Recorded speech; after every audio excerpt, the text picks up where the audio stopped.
तो हमें एक साइन अप फॉर्म तो बनाना ही पड़ेगा, ठीक है ना। साइन अप फॉर्म बनाना पड़ेगा।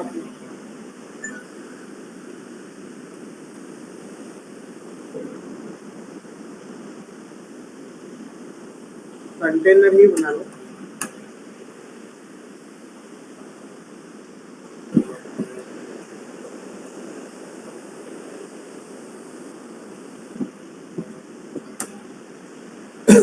देखो आज अपन साइन अप फॉर्म बना लेते हैं पहले, क्योंकि अभी साइन अप फॉर्म में हमने कुछ भरा ही नहीं था।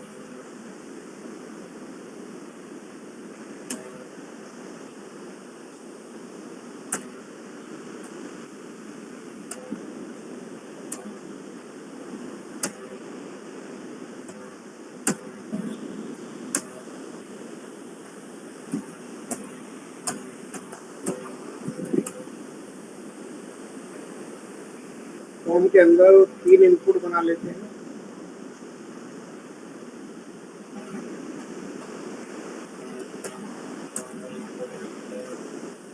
अब अगर नो एक्सप्रेस में काम कर रहे हो ना, तो नाम देना जरूरी है।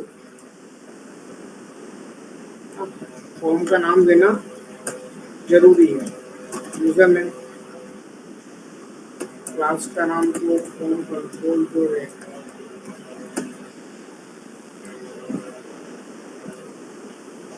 नेम, ईमेल और पासवर्ड।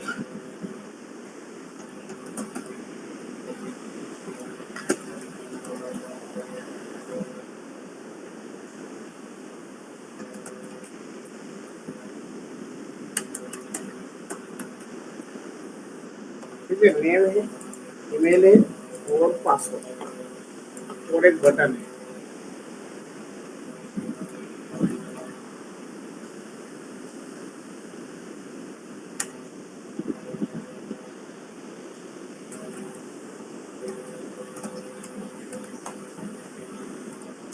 थोड़ा सा मार्जिन दे दो।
नेम, ईमेल और पासवर्ड। जैसे ही हम यहाँ से फॉर्म सबमिट करेंगे ना, तो हमें इसकी रिक्वेस्ट को एक्सेस करना है कि यूजर ने क्या इनपुट दिया है ना।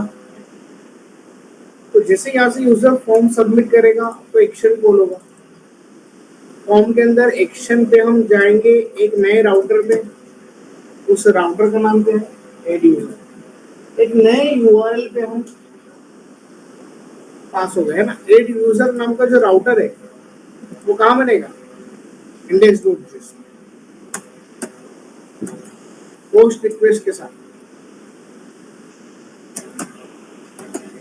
app.post, app.post राउटर का नाम दे देना है।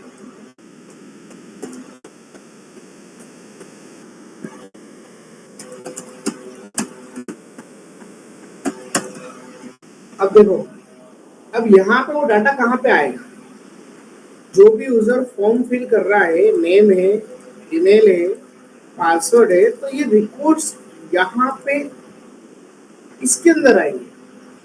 आपने यहाँ से कोई भी रिक्वेस्ट करी है तो ऑब्वियसली बात कहाँ पे आएगा, रिक्वेस्ट वाले पैरामीटर्स में आएगा। तो जो यूजर की इनकमिंग रिक्वेस्ट होती है, जो भी वो पोस्ट करता है हमारे डेटा को, जो वो डाटा पोस्ट किया उसको हमें गेट तो करना पड़ेगा। तो गेट कहाँ पे होगा?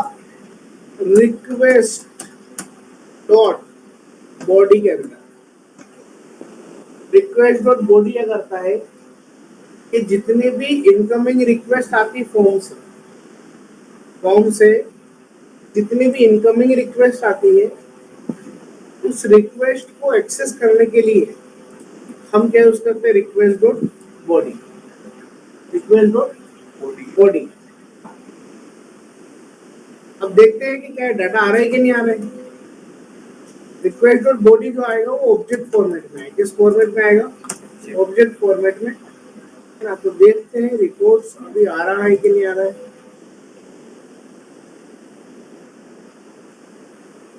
देखो अभी फॉर्म सबमिट करते हैं एक बार।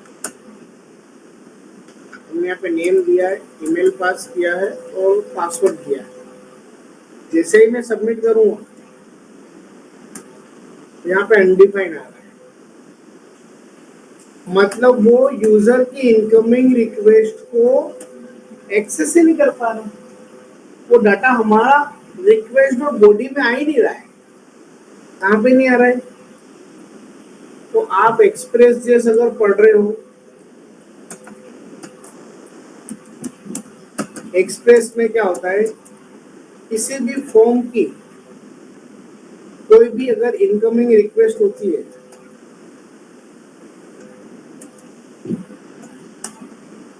किसी भी फॉर्म की कोई भी अगर इनकमिंग रिक्वेस्ट होगी, अगर फॉर्म की कोई भी इनकमिंग रिक्वेस्ट होगी तो एक्सप्रेस में उसे हैंडल करने के लिए आपको एक नए मॉड्यूल की जरूरत पड़ेगी। वो मिडिलवेयर में काम करेगा। उस मॉड्यूल का नाम है बॉडी पार्सर। क्या नाम है? Body parser. जो भी फॉर्म की बॉडी से डाटा आ रहा है, जो भी फॉर्म की बॉडी से डाटा आएगा उसको वो पार्स कर देगा। क्या कर देगा? उसको पार्स कर देगा। तो बॉडी पार्सर के बारे में थोड़ा सा समझ लेते हैं कि काम क्या करता है।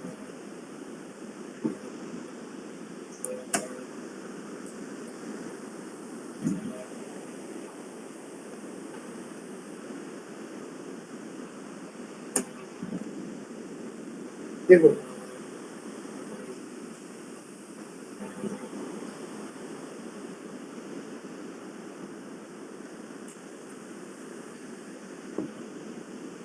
बॉडी पार्सल एक मिडिलवेयर है, मतलब वो आपके फॉर्म, आपका जो फॉर्म है यहाँ और आपका जो राउटर है यहाँ, इन दोनों के बीच में वर्क करता है। तो ये मिडिलवेयर कहलाता है। क्या कहलाता है?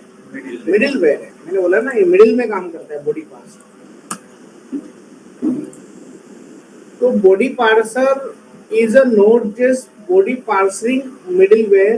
It responsible for parsing the incoming request to bodies in a middleware before you handle it. है ना? मतलब हमें हैंडल करने से पहले, एक्सप्रेस को डाटा हैंडल करने से पहले एक मिडिलवेयर में डेटा को पार्स करना पड़ेगा। क्या करना पड़ेगा? पार्स। तो ये मिडिलवेयर हमें यूज करना पड़ेगा।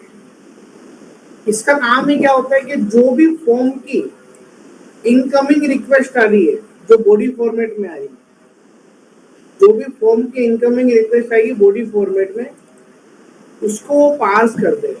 क्या कर देगा? उसको पार्स कर देगा। समझ में आया? ये मॉड्यूल हम क्यों यूज करते हैं? बॉडी पार्सर एक मिडिलवेयर है जो कि फॉर्म की जितने भी इनकमिंग रिक्वेस्ट आती है उसको पार्स कर देता है। क्या कर देता है? पार्स। उसके लिए सबसे पहले इसको इंस्टॉल करना पड़ेगा। कैसे इंस्टॉल करेंगे अपन?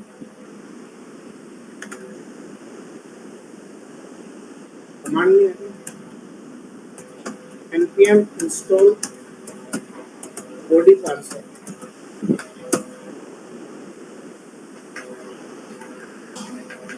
हो गया? ये पैकेज इंस्टॉल हो गया हमारा। सबसे पहले हमने करा क्या? npm install बॉडी पार्ट्स, ठीक है। दूसरा, अब कुछ मिडिलवेयर को जैसे कि हमने यहाँ पर सेट किया था कि नहीं किया था, एप्लीकेशन को बताया था कौन सा इंजन यूज कर रहे हैं, वैसे बॉडी पार्सल को भी यहाँ पे इंटीग्रेट करना पड़ेगा।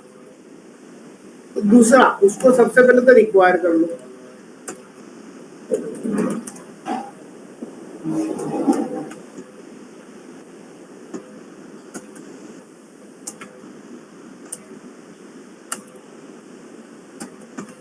एक वेरिएबल बना लिया, रिक्वायर करेंगे, क्या नाम है, बॉडी पार्सल। बॉडी पार्सल को हमने यहाँ पे इंपोर्ट करके एक वेरिएबल में पास कर दिया, इंपोर्ट भी हो गया। उसके बाद उसको एप्लीकेशन से कॉन्फ़िगर करना पड़ता है। कोड दिया है कि इन्होंने यहाँ पे, ये रहा, पहले समझ लो उसके बाद करो।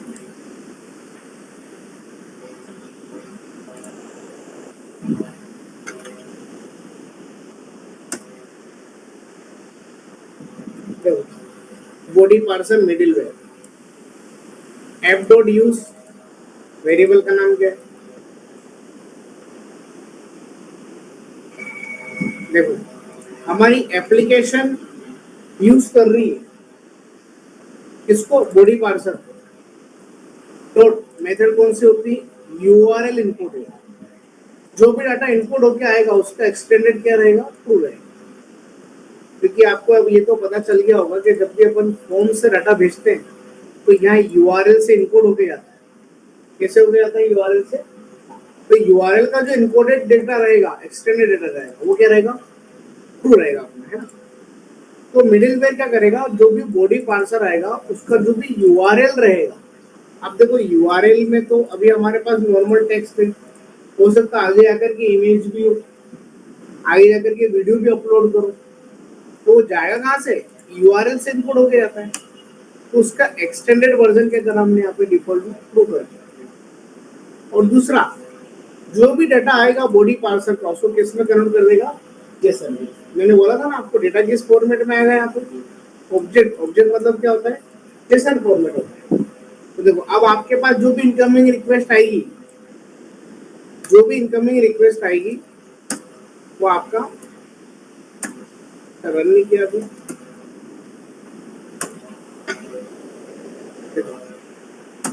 अब यहाँ फॉर्म से जो भी इनकमिंग रिक्वेस्ट आ रही है, देखना अब ये ऑब्जेक्ट फॉर्मेट में आएगा। साइन अप करते हैं, देखो डाटा आ गया। यूजर नेम, ये नाम कौन सा है, ये हमारी इनपुट का नाम था, या यूजर नेम। यूजर नेम में क्या आ गया, हमारा एडमिन। यूजर ईमेल, फील्ड का नाम, इस पे ईमेल आ गया, और यूजर पासवर्ड पे जाएगा। मतलब जो भी फॉर्म की इनकमिंग रिक्वेस्ट थी वो डाटा को हमने पार्स कर लिया जेसन फॉर्मेट, और ये किसने किया, मिडिलवेयर। मिडिलवेयर का नाम क्या है, बॉडी पार्सर। तो बॉडी पार्सर में 3-4 चीजों का ध्यान रखो। पहला होता है उसको इंस्टॉल करो, दूसरा होता है उसको रिक्वायर करो, और थर्ड में मिडिलवेयर का ये फंक्शन कौन सा होता है, एप डॉट यूज। हमारी एप्लीकेशन यूज करेगी, किसको यूज करेगी, बॉडी पार्सर। तो चौथा, उसको जेसन में कन्वर्ट कर, किसमें कन्वर्ट कर देगा, जेसन। बस 4 चीजों को ध्यान रखना। कोड यहाँ लिख दिया मैंने। पहला आपको रिक्वायर करना है, वेरिएबल का नाम दे दो, एप्लीकेशन यूज करेगी बॉडी पार्सर, जो भी इनकमिंग रिक्वेस्ट आएगी उसका एक्सटेंडेड वर्जन क्या रहेगा, ट्रू रहेगा, और जो भी बॉडी पार्सर से डाटा आएगा वो किसमें कन्वर्ट हो जाएगा, जेसन।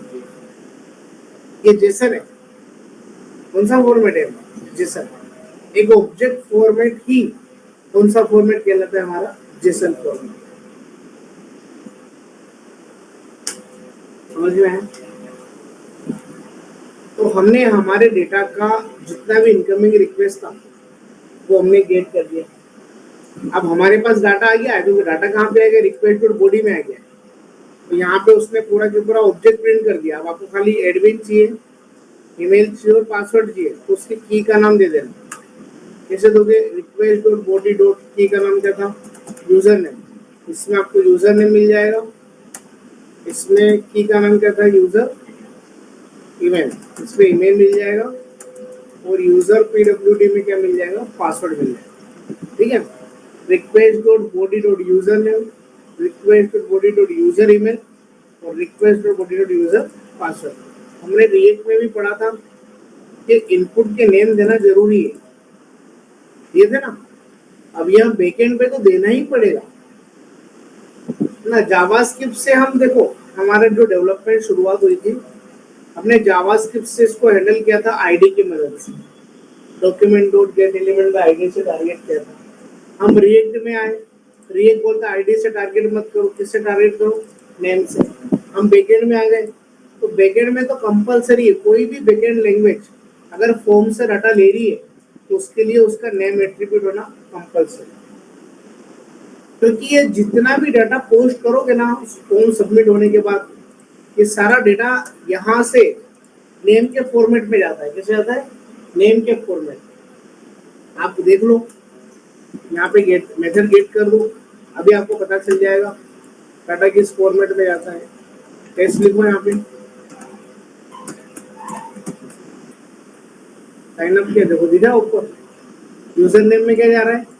टेस्ट। यूजर ईमेल पे क्या जा रहा है? ईमेल। और यूजर पासवर्ड पे क्या जा रहा है?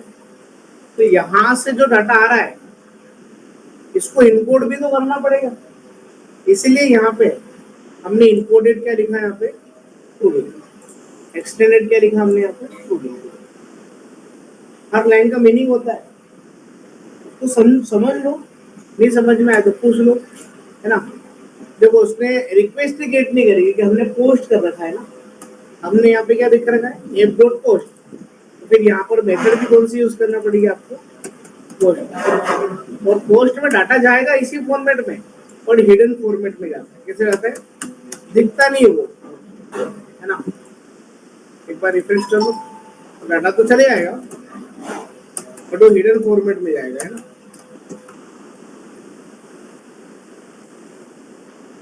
तो अभी रोटेट तो ही रहा है, डाटा दिख रहा है यहाँ पे, क्योंकि पोस्ट रिक्वेस्ट है। पोस्ट में डाटा हमेशा हिडन फॉर्मेट में है ना। तो पोस्ट में डाटा आ गया, यहाँ पे उसने उसको रिसीव किया, तो जो भी डाटा था वो मिडिलवेयर ने उसको बॉडी फॉर्मेट में कन्वर्ट करके दे दिया, लाइक जेसन फॉर्मेट में कन्वर्ट करके दे दिया। अब आपको केवल आपका डाटा ही मिलेगा। देखो ये नेम है, ये ईमेल है और ये क्या है? हमारा पासवर्ड। मतलब हमने एक्सप्रेस जेएस में ये तो पढ़ लिया कि यूजर से डाटा कैसे लेते हैं। अब इस डाटा को कहीं तो सेव करना पड़ेगा, तो सेव करने के लिए अपने अपने लैपटॉप में MongoDB का वर्जन इंस्टॉल कर लेना। क्या इंस्टॉल करोगे?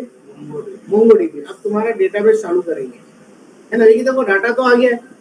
अब अगर अपन इसको लोकल स्टोरेज में सेव कर दे तो फिर मतलब क्या है?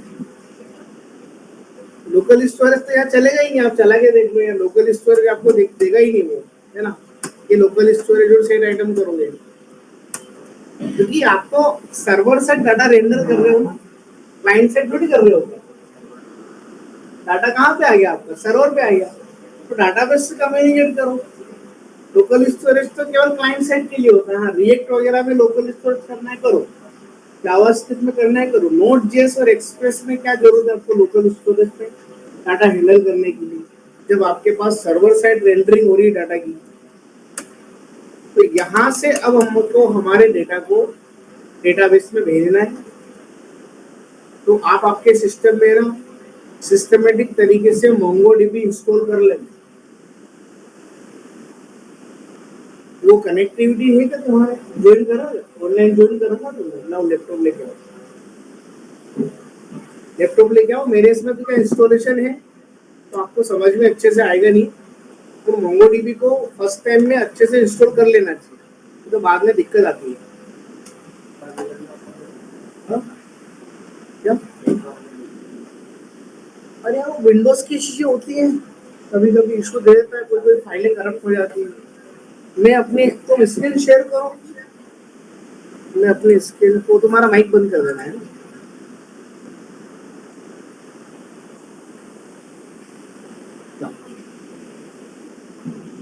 देखो मैं बताता हूँ, मोंगोडीबी को ऐसे इंस्टॉल कर लेना। स्क्रीन शेयर करो।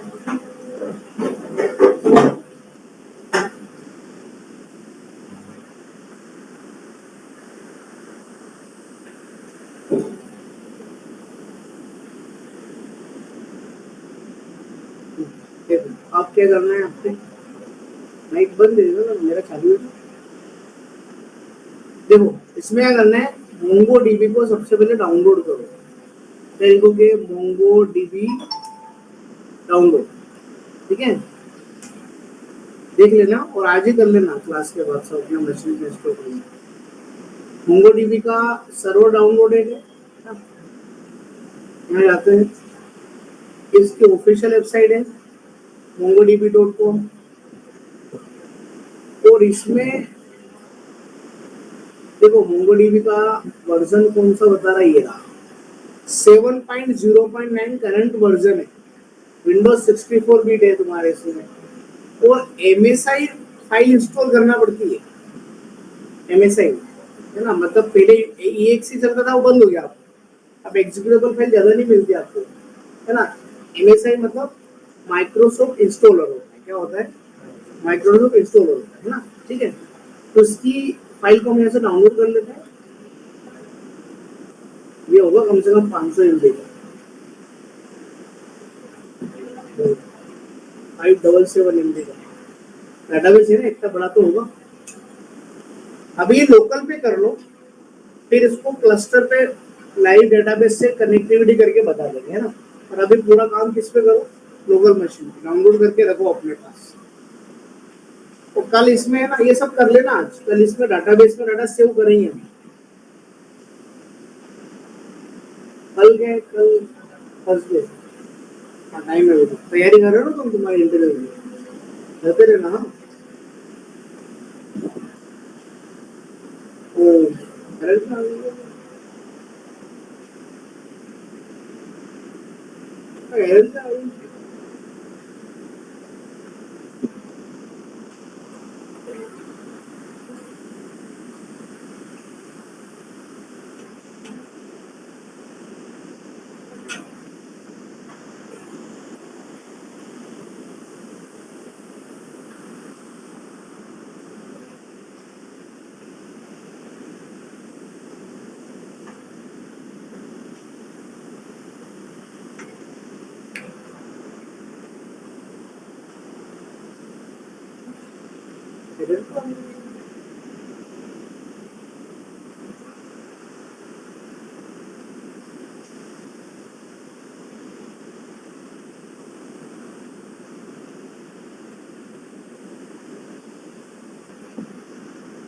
हो रहा है।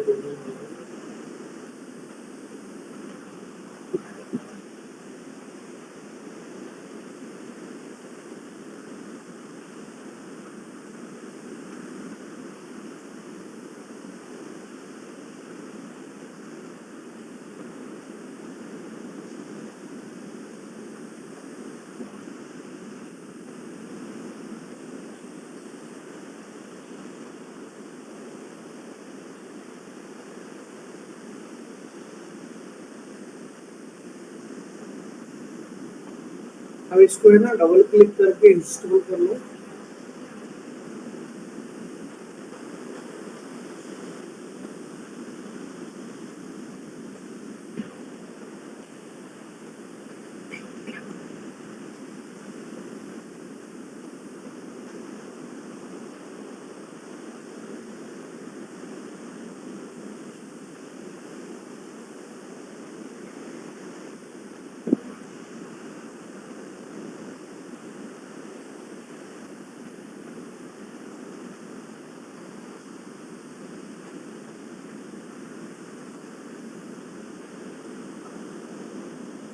नेक्स्ट कंप्लीट करना तो कंप्लीट कर लो, कस्टम करना तो कस्टम कर लो, कुछ भी कर सकते हो, कोई दिक्कत नहीं है।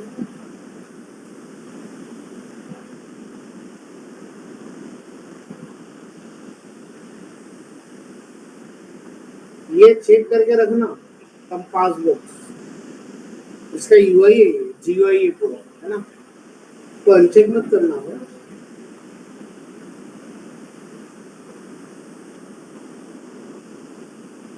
जैसे जैसे मैंने इंस्टॉलेशन किया है वैसे आप आपकी मशीन में डाटा को इंस्टॉल करके रख लें।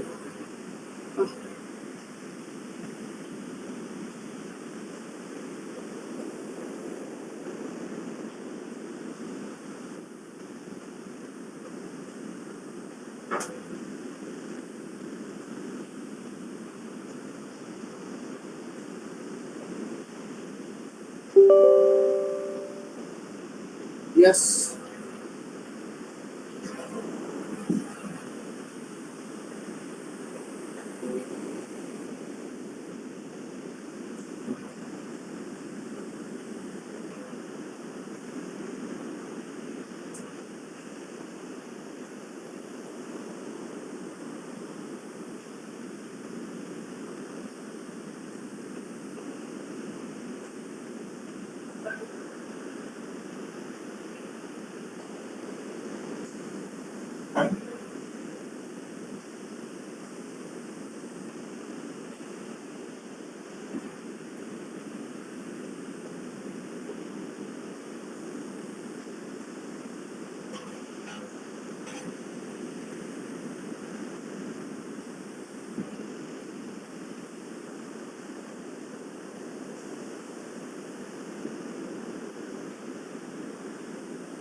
नहीं होगा अभी।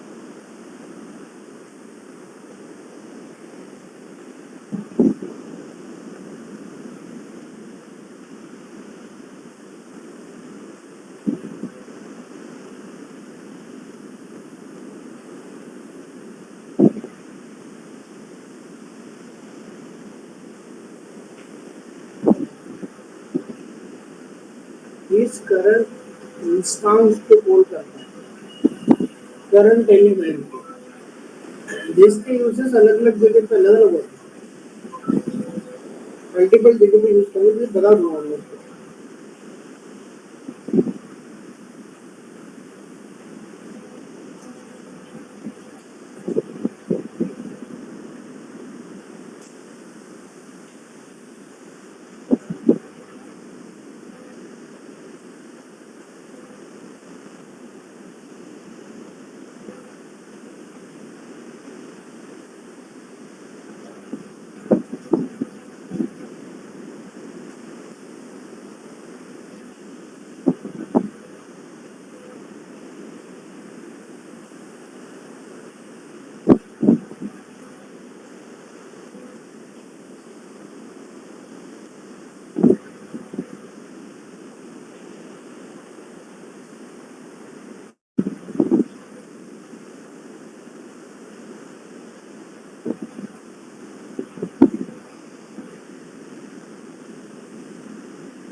वो टाइम लग रहा है, चलो उसको कर लेना। है ना। अभी इसको ऐसे ही रहने देना, इंस्टॉलेशन हो जाएगा, उसके बाद बंद कर देंगे इसको, तो ब्रेक मत करना।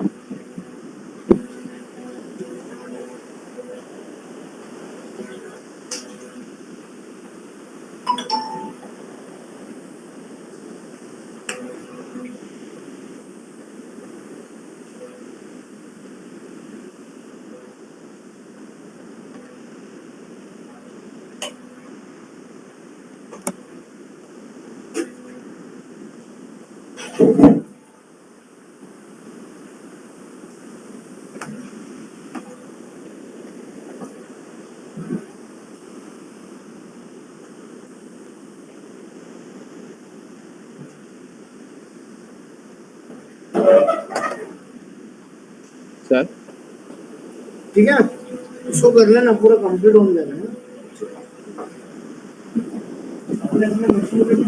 क्लास लेफ्ट कर दे सर।